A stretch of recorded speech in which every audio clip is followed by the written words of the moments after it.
Breaking news sa katatapos na laban ni Oscar Valdez versus Liam Wilson. So ito ang muling pagbabalik ni Oscar Valdez matapos matalo kay WBO Super Featherweight Champion Emmanuel Navarrete. So pagdating sa mismong laban, malulutong agad ang pinapakawalang suntok ni Oscar Valdez.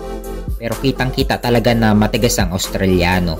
Habang si Liam Wilson naman, kahit na wala gaanong impact ang mga suntok niya, talagang masipag din bumato ng suntok.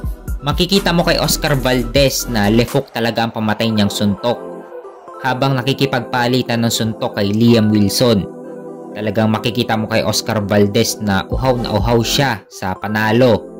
Kailangan niya talagang maipanalo ang labang ito. Natalo na siya sa kamay ni Shakur Stevenson at ni Emmanuel Navarrete. Hanggang sa dumating na ang round 7, dito na tinamaan ni Oscar Valdez si Liam Wilson ng pamatay na left hook. Dito na nahilo si Wilson. Dito na pinaulanan ni Oscar Valdez ng kabi-kabila ang suntok. At less than 20 seconds sa round 7, dito na hininto ng referee ang laban. Panalo si Oscar Valdez via TKO sa round 7. Siya na ngayon ang may hawak ng interim WBO Super Featherweight title. Ibig sabihin mandatory ulit siya sa WBO Super Featherweight title ni Emmanuel Navarrete. Pero bali-balita na aakyat na si Navarrete sa 135 pounds lightweight division. Lalaban naman siya para sa bakanting WBO lightweight title. Kaya kung ibabakante na ni Navarrete ang kanyang WBO Super Featherweight title, pwedeng ma-elevate si Oscar Valdez from interim WBO Super Featherweight Champion to WBO Super Featherweight Champion.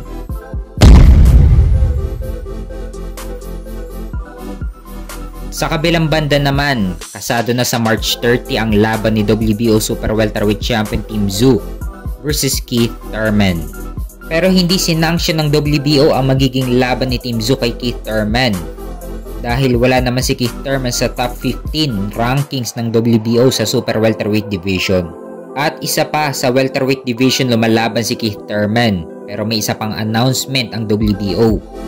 Kung matalo si Tim Tszyu kay Keith Thurman, mababakante ang WBO na pinanghahawakan ni Tim Tszyu at paglalabanan naman ng number 1 at number 2 sa rankings ng WBO.